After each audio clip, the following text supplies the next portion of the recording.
Sportskeeda Wrestling. What's going on, everybody? I'm Kev Kellum. Big news on the upcoming WWE Draft. Moves could be made. Things are expected. And we'll actually be talking to a WWE Superstar today, Angelo Dawkins, about the WWE Draft.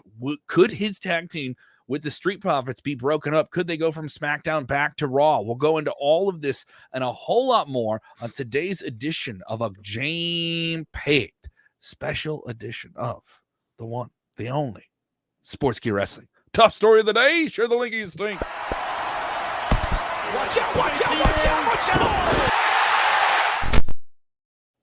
What is up, everybody? Yeah, that is our top story. Angelo Dawkins will be talking to us here in a few minutes. We have a full interview up with him about everything going on in the WWE with the very hot tag team that he is still in. Even though they're not in the title picture, Street Profits still very, very active. We'll be speaking to him in just a few minutes if you're joining us live.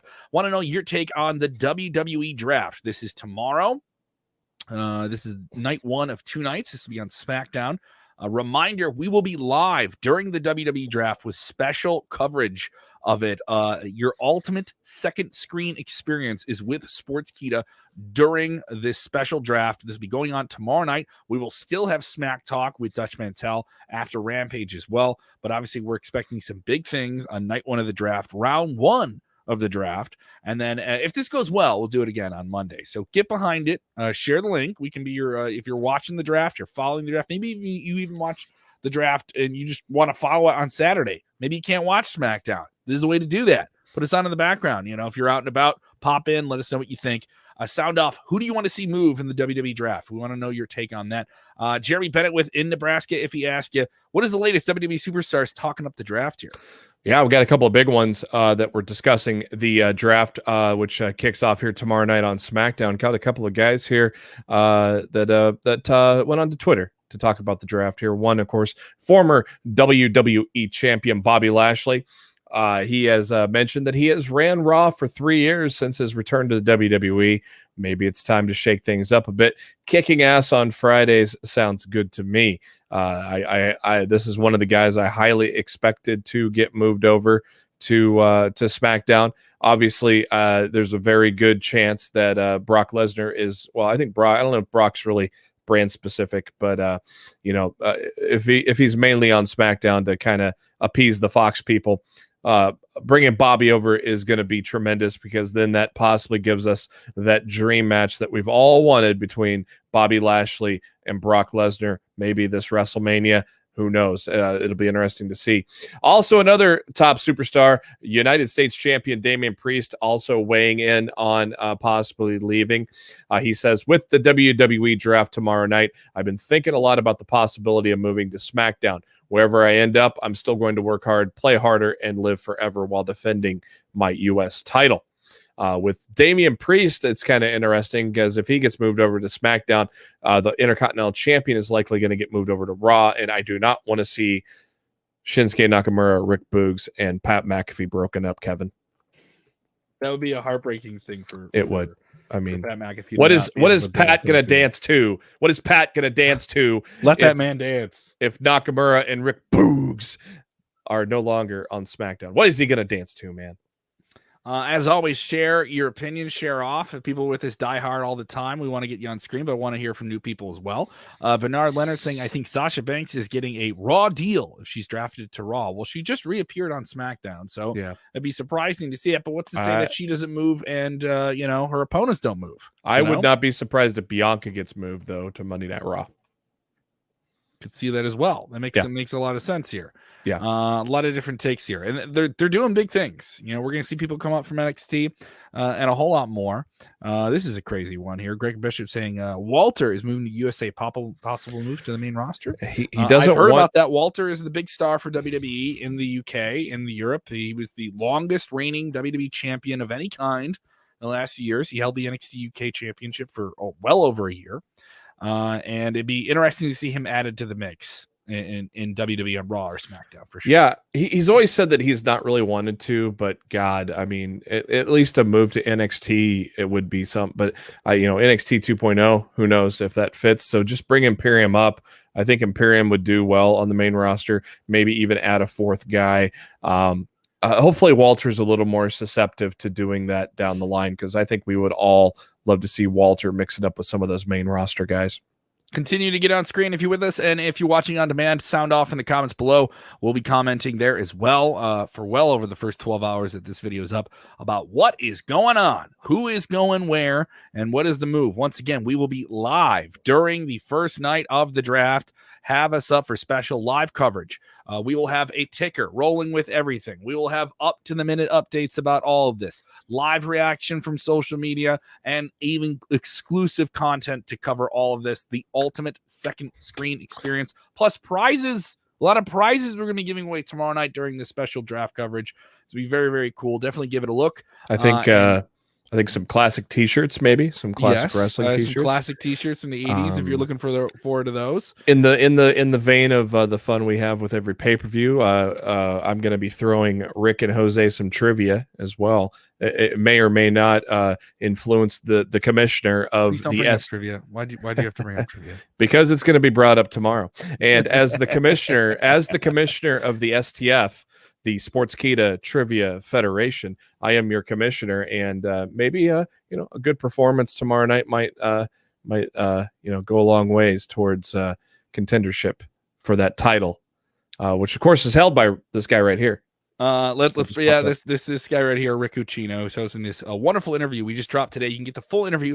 It is up now on our YouTube channel, and that is Angelo Dawkins talking about everything going on with the WWE Draft, the possible split of the Street Profits. Let's talk about the draft first.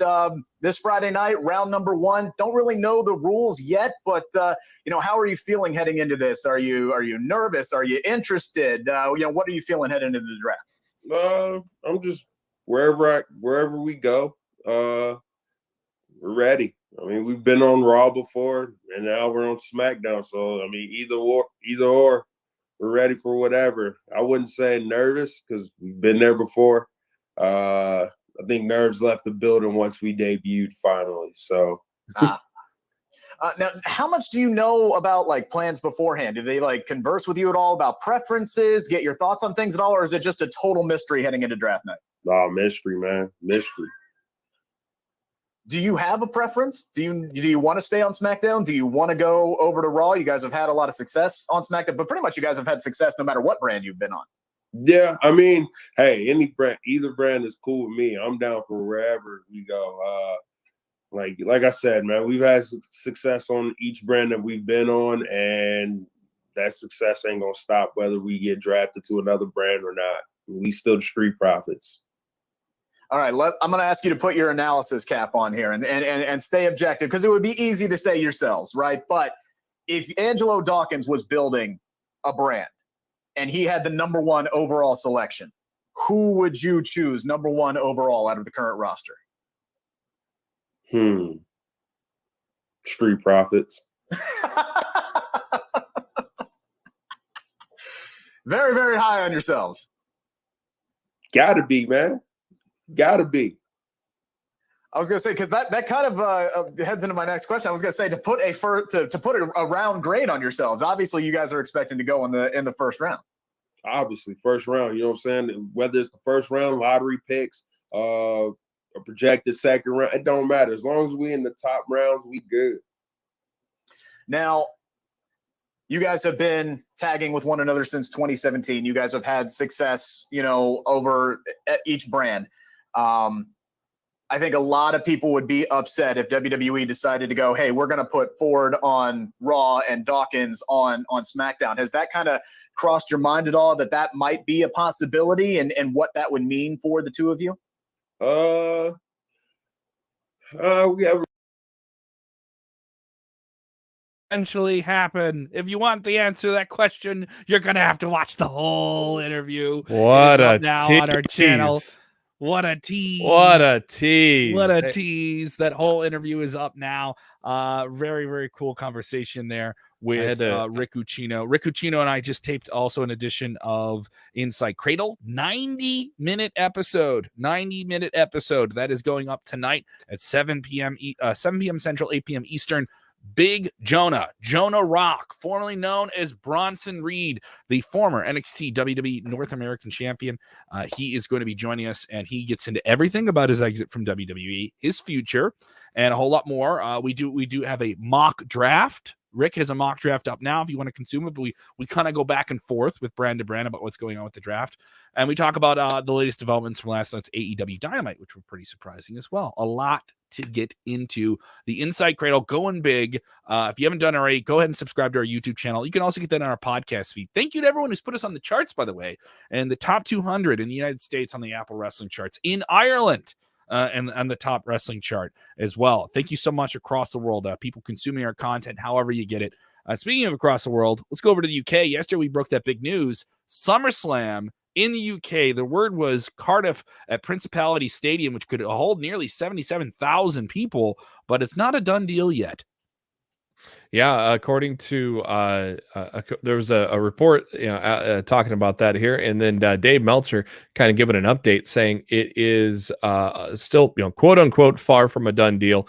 There are talks to have it in Cardiff, but no other details have been released at this time. So I think possibly somebody taking the rumor and running with it a little too hard, maybe. And Meltzer saying, wait a minute, not quite a done deal yet. Don't hold your breath on it just yet. Yeah, I mean, obviously there was some conversation. I can tell you I spoke with Drew McIntyre, an interview that has not dropped yet, and he was pretty candid about it, as candid as he could be about the conversation, but he is very much dead set on it. He is dead set on this being a thing. He is absolutely behind the idea of WWE bringing a major stadium pay-per-view event a la SummerSlam to the UK. Surprising move that this would not be in London and this would be in Cardiff. Yeah. And obviously for fans in the UK, it's a 5-hour time difference, right, in terms of travel and stuff like that. But most of the reaction I've seen from UK fans is they want this. They want a big event. They want a big destination event. And I would say they deserve it, and they'll consume those tickets like crazy. Yeah, and Cardiff's held at NXT TakeOver before, so I think unless that was one of those ones that got canned due to the pandemic, I want to think Dublin did. They were supposed to do an NXT. So they did have one in Cardiff. They did have one in Cardiff back in the day. Yes, they did. Tasha Brown saying, thank you for letting me know what's going on in the wrestling world. Thank you for checking us out, Tasha. I appreciate it. I appreciate the lady energy. This is not just dudes barking at each other with beards on screen, though I know that's what it looks mostly like. DJ Eric Montgomery say, if they go there, I think he means the UK, Drew will win the title. We'll see. Certainly you'll see some UK superstars featured in major matches. I'm not opposed to that. But it's also worth noting that it isn't just Drew McIntyre, your Scottish superstar. You have a lot of European talent that could be featured on the show, including the entire NXT UK brand. Yeah, exactly. And we just talked about Walter. There's right there. Tyler Bate, Trent Seven.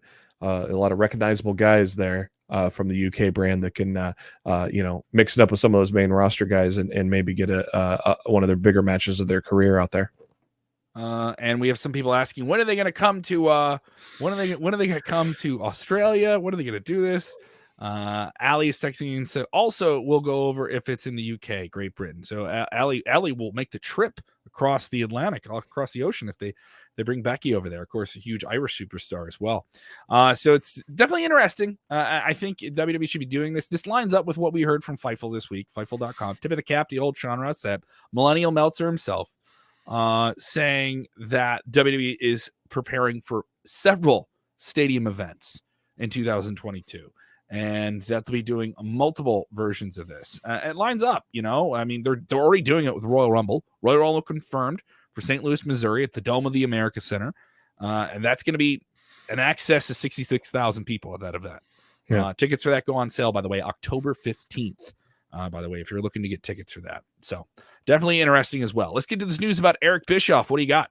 Eric Bischoff recently on his 83 Weeks podcast, he talked about how Grand Slam, how great the Kenny Omega and Bryan Danielson match was, but says that if AEW wants to start the next wrestling war, he goes, they got a lot of ground cover yet before they want to start, before they can start that next wrestling war, but did say that Grand Slam was a step in the right direction. He went on to say he thought it was brilliant that they put Grand Slam on free television.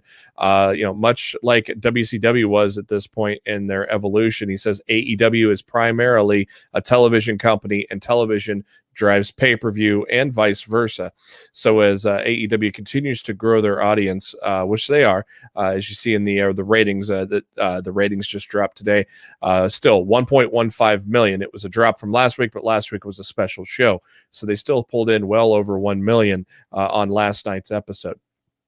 He says that, what better way to continue to grow that audience for your foundation and for the future than to put things like this, things like Kenny Omega and Bryan Danielson on free television. He goes, but that's still not even half of what SmackDown's getting. Granted, it could be it's kind of apples and oranges when you're looking at cable versus network TV. So that, the comparisons are kind of, a mute point at this for that. But he still says that there is a lot to cover for AEW, a lot of growth yet that AEW needs to do before they can be truly considered in a war with WWE.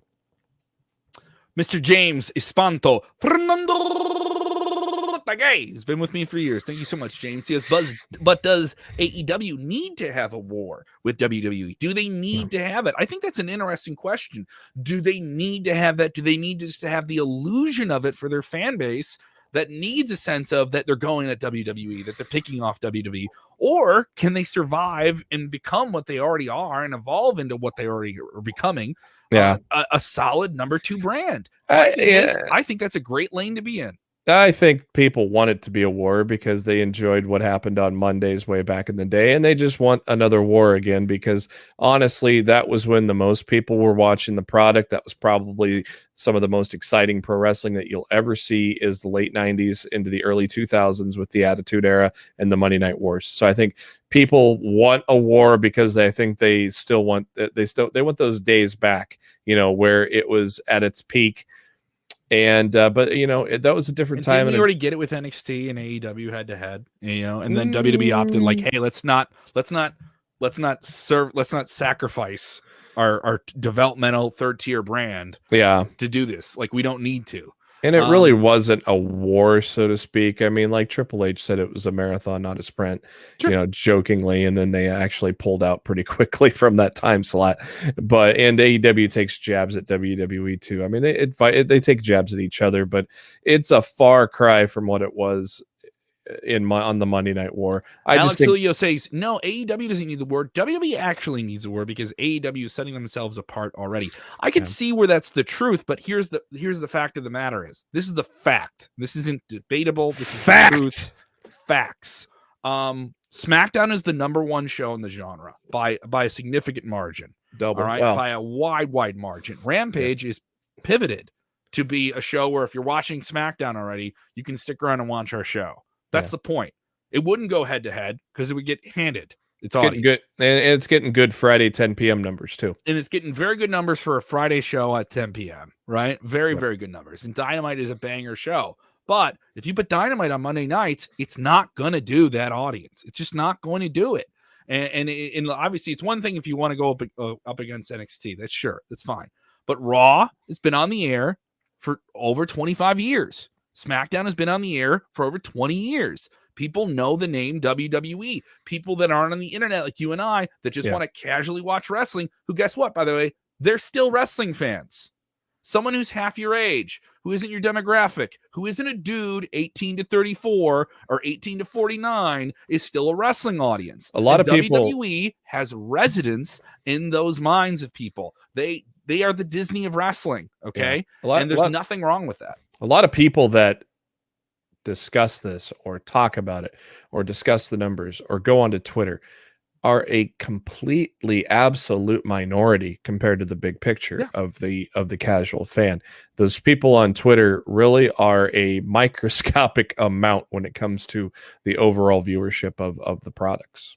TJ says, we've loved all the Tyson boxing, but look at his last fight. We don't need a war. We just need great wrestling across the board. Facts. Can't catch lightning in a bottle twice. Yeah. No. You don't need to do the Attitude Era again. I can agree with that too. No. Even though it looks like they might be trying on NXT, getting a little edgier now. Yeah. yelling, talking about shiz all the time. And you have AEW, putting guns to people's heads, or at least threatening to do it. Oh man, gangsta Arn, Grand Theft Arn, man. I have an opinion on that. I express it deeply on tonight's Inside Cradle. Oh man, that was an interesting moment last night. Mm-hmm. And other people with different takes this year, man. I'm of the thought I don't. I'm fine with it, guys. Like, if you get everything you want, it's okay. Here's the difference. I think the illusion that AEW has kind of marketed themselves, or at least their audience, the culture around it, has put themselves into this corner, is they have to have the idea that they're better. They have to. They constantly have to exist in constant comparison. Like, you constantly have to compare it. Like, and if we don't do that, mind you, I don't think everyone does that, right? But there's some fans who are like, I don't watch WWE at all. I have a lot of friends who don't watch it. They just follow AEW and everything else, and that's fine. And here's the thing: you have the option to do that. Yeah, there's nothing that prevents you from doing it. And also, if you want to watch both, you can watch both. If you just want to switch week to week, it doesn't matter. You owe no allegiances to these things.